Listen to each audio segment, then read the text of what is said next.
Deep in a quiet valley, surrounded by golden forests and whispering vines, there stood a tiny crooked cottage. Smoke curled from its chimney, and the garden was filled with pumpkins, herbs, and glowing mushrooms that shimmered under the moonlight. Inside the cottage lived a little witch. She was cheerful and kind, with a soft cloak, shiny boots, and a hat she loved more than anything. The hat was tall and slightly floppy at the top, with a tiny silver star that sparkled whenever she laughed. The little witch wore her hat everywhere, while mixing potions, sweeping her porch, and even while baking pumpkin pies. It wasn't just part of her outfit, it was part of who she was. Without it, she felt incomplete, like a cloud missing its fluff or a broom without its handle. As Halloween approached, the little witch busied herself preparing for the night. She made sparkling candy for the children in the nearby village, filled jars with glowing dust to decorate the streets, and hung garlands of golden leaves from the trees. By the time the sun began to set, everything was ready. The forest shimmered in orange and gold, and the stars began to peek through the darkening sky. The little witch smiled proudly. It was going to be a perfect Halloween. She reached for her hat to put it on, but it wasn't there. The table was empty. The chair was empty. The hat stand was bare. The little witch blinked in surprise. She looked under the table, behind the cauldron, even inside her pumpkin basket. But the hat was nowhere to be found. A tiny flutter of panic filled her chest. Her hat was gone. She couldn't celebrate Halloween without it. The hat wasn't just special because it sparkled, it carried her little bits of magic. Without it, her spells were softer, her broom slower, and her confidence smaller. She took a deep breath, grabbed her broom, and stepped outside into the crisp evening air. The wind whooshed past her, carrying the smell of leaves and cinnamon. Somewhere far away, children's laughter echoed. The little witch whispered a small spell to light her way, and a soft glow appeared at the tip of her broom. She followed the light down the garden path, hoping to find where her hat might have gone. The first stop was the pumpkin patch. The pumpkins looked cozy under the moonlight, their round faces smiling in the night. The little witch checked between the vines and under the biggest pumpkin, but there was no hat, only a curious frog sitting quietly on a leaf. She thanked the frog with a nod and continued toward the forest.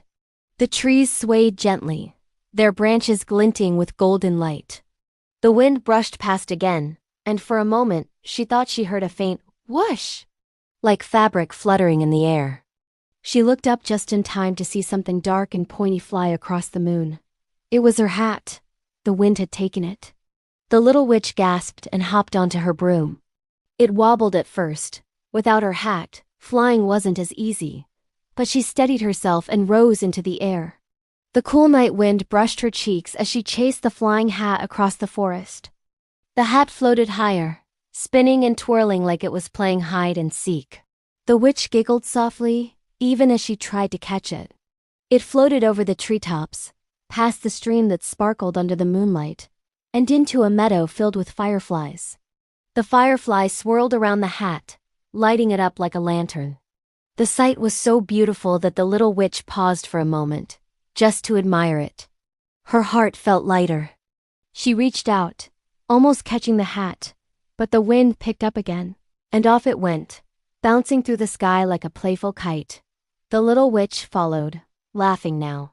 It didn't feel like a chase anymore. It felt like an adventure. She swooped and twirled, the broom gliding faster and smoother as she remembered to trust her own magic, hat or not. The hat floated over the village next, where children in costumes ran joyfully from door to door. Lanterns flickered, and pumpkins smiled from every porch. The hat drifted down, landing gently on the roof of a small bakery that smelled like caramel and pie. The little witch hovered above it, trying to figure out how to get it down. The wind, as if understanding her worry, slowed to a soft sigh. Carefully, she guided her broom closer and reached out one last time.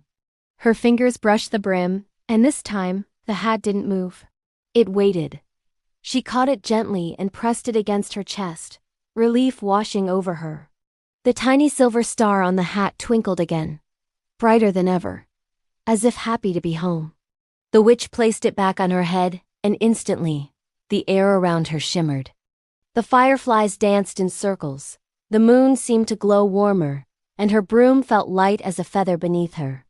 Her magic was back, but more importantly, so was her confidence. Instead of flying straight home, she decided to make one last stop. She swooped down over the village square, sprinkling golden dust from her pockets. The dust turned into tiny glowing stars that floated in the air, lighting up the streets. The children looked up and gasped in delight. They waved, pointing at the glittering sky as tiny sparkles drifted down like gentle snow. The little witch smiled. It felt wonderful to share her magic again. When she finally returned home, the moon was high and round. She landed softly in her garden, where the pumpkins still glowed. Her broom leaned against the porch, tired but happy. The little witch took off her hat and set it gently on the table. She realized that she hadn't really lost her magic when she lost her hat. She had just forgotten that it lived inside her all along.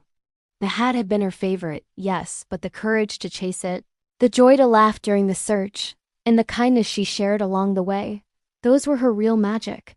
As the night grew quiet, the little witch made herself a warm cup of pumpkin tea and sat by the window. Fireflies drifted past the glass, glowing softly like tiny lanterns. She smiled, tipping her hat to the moon, which winked back through the clouds. From that Halloween night on, the little witch always tied a small ribbon to her hat to keep it from blowing away. But even when it did, and it sometimes did, she never worried again. She knew that wherever her hat went, it would only lead her toward new adventures, new laughter, and new friends. And every Halloween after that, when children looked up at the moon and saw a tiny silhouette flying across it, they waved and whispered goodnight, knowing that somewhere in the sky, the little witch and her happy hat were dancing with the stars.